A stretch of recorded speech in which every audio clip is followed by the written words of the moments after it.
Assalamualaikum warahmatullahi wabarakatuh. Namo Swastiastu, Namo Buddhaya dan salam kebajikan. Jumpa lagi dengan saya Reto Kurniawan di sini dalam Edumat 13 Jakarta. Oke, hari ini kita bertemu lagi dalam mempelajari matematika, yaitu sudut-sudut berelasi kuadran kedua. Apa sih gunanya mempelajari sudut-sudut berelasi kuadran kedua dan untuk apa gitu ya? Maka kita saksikan video berikut ini. Oke, lanjut ke materi kita, yaitu mempelajari sudut berelasi dan hubungannya dengan sudut-sudut yang lainnya.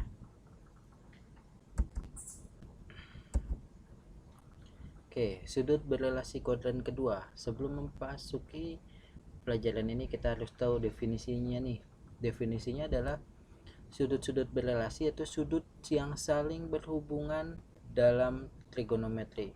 Kita kan telah mempelajari tentang sudut istimewa, dan apa hubungannya sih? Maksudnya pada kuadran kedua sudut berapa saja sih yang sama dengan kuadran pertama gitu, atau sudut berapa sih yang sama dengan sudut-sudut istimewa gitu. Pasangan sudut yang mempunyai nilai trigonometri yang sama atau angka yang sesama tetapi tandanya saja yang berbeda gitu. Inilah sudut berelasi gitu. Jadi contoh misal diketahui sudut besarnya B atau beta dan sudut lain besarnya adalah 90 derajat plus alfa, dikatakan berelasi dengan alfa dan sebaliknya. Sudut-sudut lain yang berelasi dengan alfa adalah sudut-sudut yang besarnya, yaitu ketika pada kuadran kedua, maka sudut yang kita gunakan yaitu 90 derajat plus alfa atau 180 derajat min alfa gitu ya. Jadi di sini ketika kalian ketemu pertanyaan seperti ini, misal sin pada kuadran kedua, contoh misal yang gampang adalah sin 120 gitu. 120 sama dengan sin berapa sih yang ketika 90 tambah berapa supaya hasilnya 120 gitu. Maka kita bisa tambahkan angka 30 di sini misal ya. Sama dengan 30 gitu. 30 derajat. Maka kita hanya fokus di sininya aja nih, 30-nya saja. Jadi fokus ke 30-nya saja. Jadi tinggal ditulis sin 30 gitu ya, 30 derajat. Atau ingat, ada satu konsep yang harus sebelum ini dilanjutkan. Ini konsepnya adalah ketika kalian menggunakan 90 derajat plus alfa, maaf. Jadi ini sin berubah jadi cos. Jadi di sini depannya ini titik sama dengan sin bisa berubah jadi cos dan sebaliknya gitu. Tangan berubah jadi kotangan gitu dan sebaliknya gitu. Namun ketika kalian menggunakan 180, ini tulisannya berubah ya, berubah jadi Batman gitu. Berubah, dan di sini tetap untuk menggunakan 180 min alfa atau plus alfa gitu, di sini tetap jadi sin tetap sin, cos tetap cos, dan tangan tetap tangan. Jadi karena kita menggunakan 90 plus alfa, belakangnya ditulis, fokus ke belakangnya 30, tetap ditulis 30, dan sin ini berubah jadi cos gitu ya. Paham ya di sini? Jadi sin berubah jadi cos kalau menggunakan 90 derajat gitu ya. Oke. Jadi sin 120 sama juga cos 30 gitu ya. Karena yang ditanya adalah sin, maka dia karena ada di kuadran kedua, maka dia bernilai positif. Jadi cosnya juga bernilai positif. Oke, sampai sini. Contoh aja ya yang langsung. Contoh lainnya. Oke. Ini adalah yang harus kalian pahami kenapa Bapak bilang berubah dan sin itu bernilai positif. Ini adalah konsep besarnya untuk kuadran kedua. Kan yang kita tahu selama ini adalah sudut istimewa hanya 0 sampai 90 derajat nih. Sudut istimewa gitu ya. Sudut istimewa itu 0 sampai 90 derajat. Nah, untuk menggunakan sudut berrelasi ini, maka sudut berapa aja sih yang sama gitu. Maka kuadran kedua kita bisa saingin dengan, kita bisa cari dengan cara menggunakan sudut istimewa ini gitu ya. Dan di sini yang perlu kalian ingat adalah satu konsep, semua sinta itu cos gitu ya. Semua sinta itu ngekos gitu.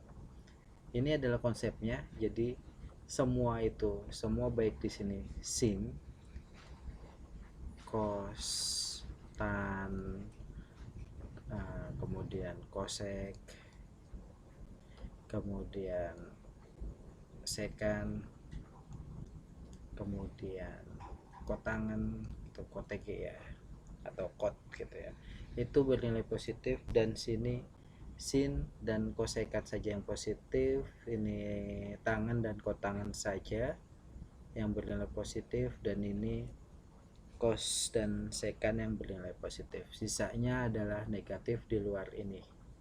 Kuadran kedua, ketiga, dan keempat negatif. Jadi konsepnya adalah semua sinta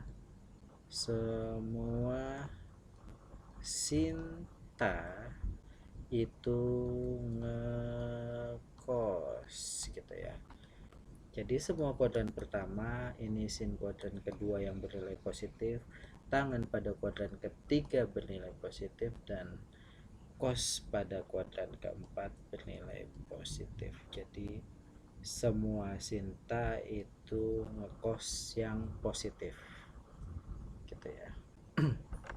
Oke, contoh soal nih yang supaya nggak puyang. Ingat konsepnya, ketika menggunakan 90 derajat plus alfa, maka berubah sin jadi cos dan sebaliknya.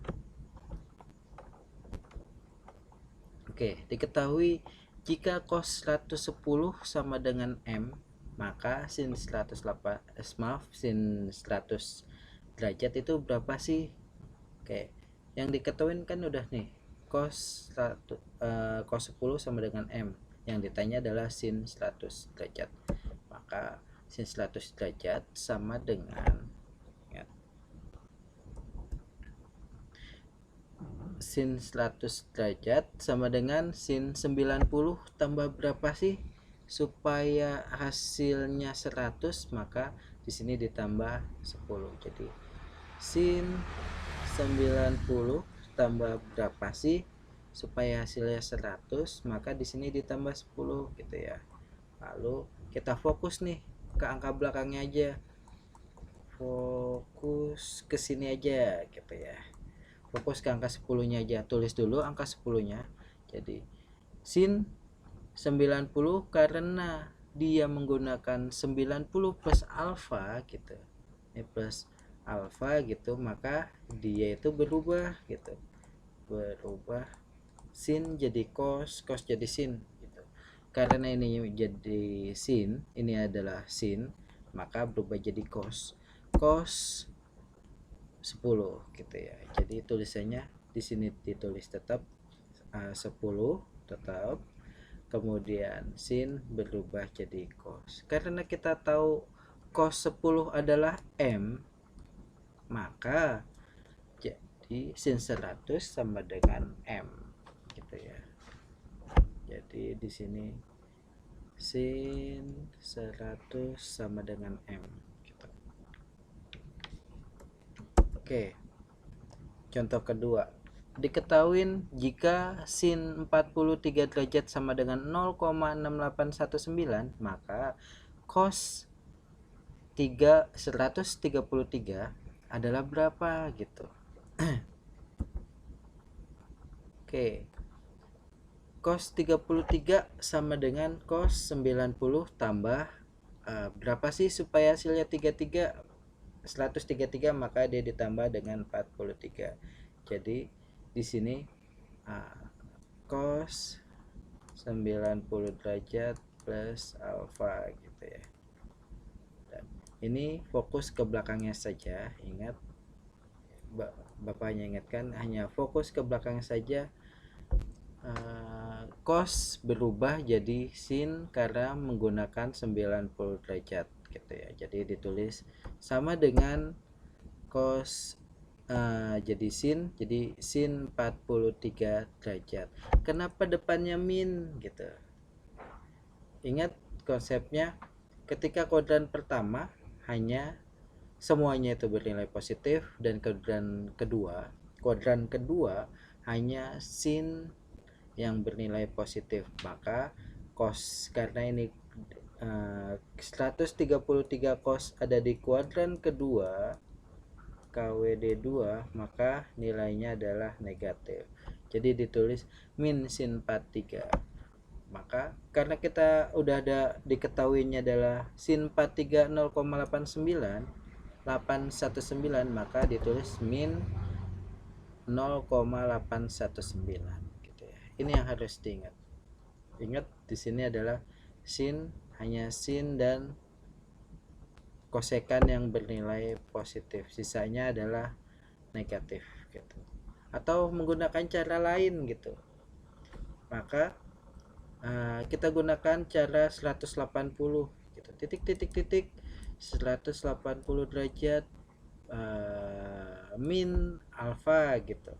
Maka contoh misal ini ya, kita pakai sin 100 derajat sama dengan sin 180 kurang berapa sih supaya hasilnya 100? Maka dikurang 80 derajat. Ini tanda derajatnya Bapak taruh luar sama saja.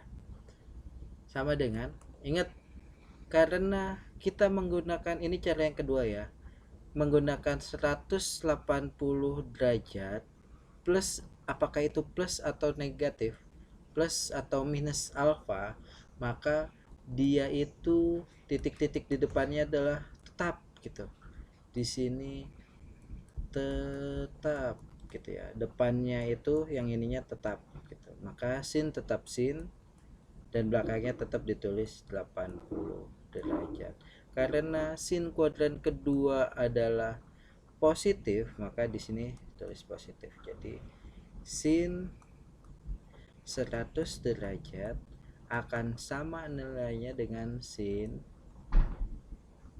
80 derajat atau sama dengan nilai cos 10 gitu ya. Jadi ini tiga nilai ini adalah sama gitu ya. Oke. Contoh lagi, kita menggunakan contoh yang 180 derajat sekarang. Oke, contoh 180 derajat min alfa. Diketahui sin 110 sama dengan sin 180 min 70 sama dengan berapa gitu. Ingat, konsepnya adalah ketika menggunakan 180 min alfa ini ya, menggunakan 180 min alfa, makanya dia tetap depannya titik 180 derajat baik plus atau negatif alfa, maka ininya tetap gitu ya. Maka sin tetap ditulisin, belakangnya kita fokus ke, yang penting kita hanya fokus ke belakangnya, jangan lihat ininya ya, apakah dia positif negatif, tapi lihat dari soalnya. Soal yang ini harus diperhatikan, ini yang sering salah. Jadi sin 180 maka sin 110 sama dengan sin 180 kurang berapa sih supaya jadi 70 gitu. Supaya jadi 110 maka ini dikurang 70. Ingat, ini fokus ke sininya saja. Fokus ke sini sama dengan sin 70 derajat. Jadi ini adalah jawabannya. Jadi ketika menggunakan 180 derajat, apakah itu positif atau negatif? Di sini dia depannya tetap gitu ya.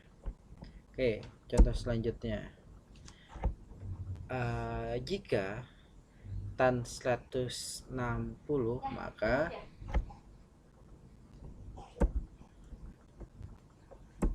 tan 160 sama dengan tan 180 diambil 20.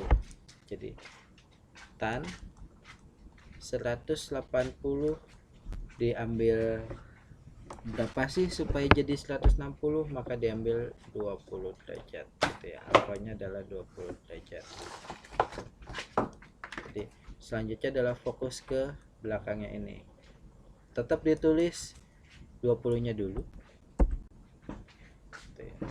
Baru tulis depannya tan 20, karena ini menggunakan 180 derajat maka dia tetap jadi min tangan 20 derajat seperti itu. Oke, contoh yang ketiga, diketahui jika sin A sama dengan sepertiga, 1/3, dan A itu berada di tumpul, sudut A itu ada tumpul, maka cos A itu berapa sih gitu. Maka ingat, konsepnya adalah ketika bentuk ini ketika bentuk sin A tumpul gitu, sudut A itu tumpul, maka dia ada di kuadran kedua gitu. Jadi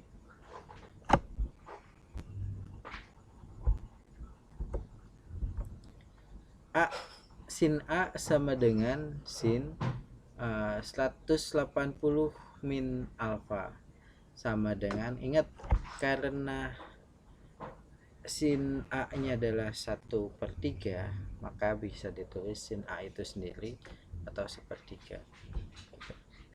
Ketika digambar kurang lebih seperti ini ada bentuknya. Ini sin adalah demi, depan per miring, depannya adalah 1, miringnya adalah 3. Kita cari dengan Pitagoras, maka kita dapat 1 kuadrat tambah 3 kuadrat diambil 1 kuadrat sama dengan 8, akar 8 sama dengan 2 akar 2 gitu ya. Jadi di sini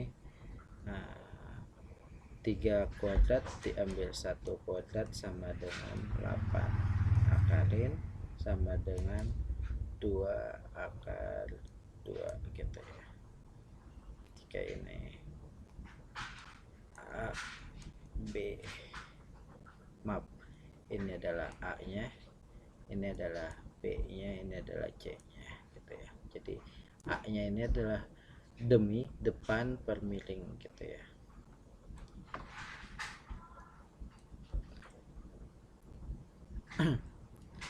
Dengan oke, lalu cos A nya itu berapa? Ingat, cos A karena menggunakan rumus kuadran kedua gitu ya, karena A ini ada tumpul, maka cos A sama dengan cos 180 min alfa. Cos A, ingat, karena menggunakan 180 maka cos ini tetap gitu ya, ini ditulis tetap, fokus ke A nya, ini A nya juga tetap, terus angkanya karena dia di kuadran kedua gitu, dan cos A ini jadi negatif gitu. Jadi cos A sama dengan min cos A. Maaf.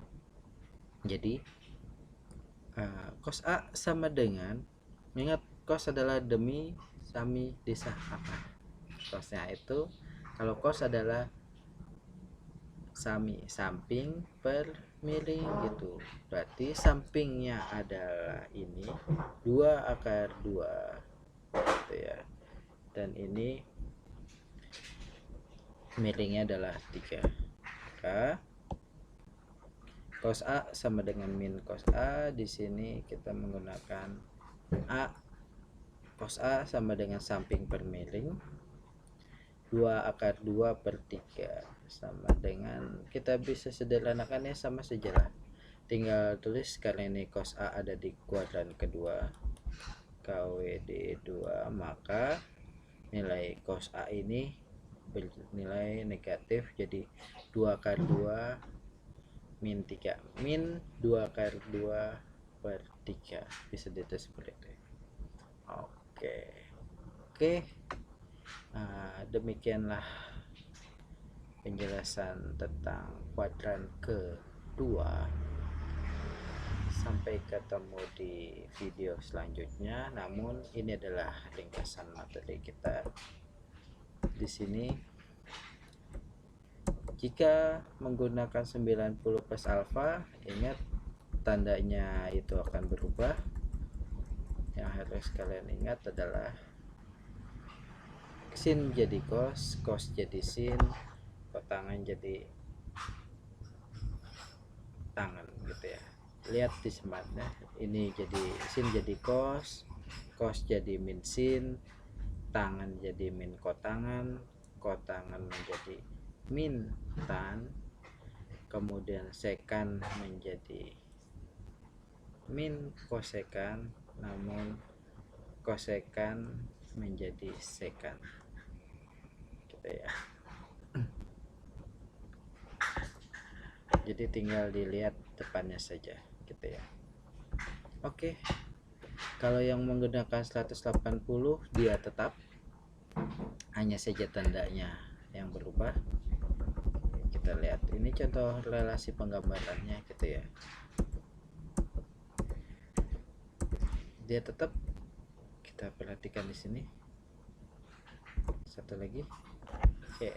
Jadi semuanya yang ada di sini, sin tetap sin, cos tetap cos, tangan tetap tangan, kemudian tangan tetap kotangan, sekan tetap sekan, dan kosekan tetap kosekan. Ingat, yang berubah adalah tanda depannya saja. Ini ya, negatif, negatif, negatif, negatif, dan ini positif gitu. Jadi ketika terserah kalian yang enak mana, tinggal kalian hafal dia ada di posisi kemana, apakah dia positif atau negatif ketika menggunakan 180 derajat. Seperti itu. Mudah bukan caranya untuk mempelajari sudut berrelasi kuadran kedua. Demikian video dari saya, sampai jumpa di video selanjutnya. Jangan lupa like, subscribe, dan komen untuk mendukung terus video ini. Terima kasih. Wabillahi taufiq wal hidayah. Wassalamualaikum warahmatullahi wabarakatuh. Sampai ketemu di video selanjutnya.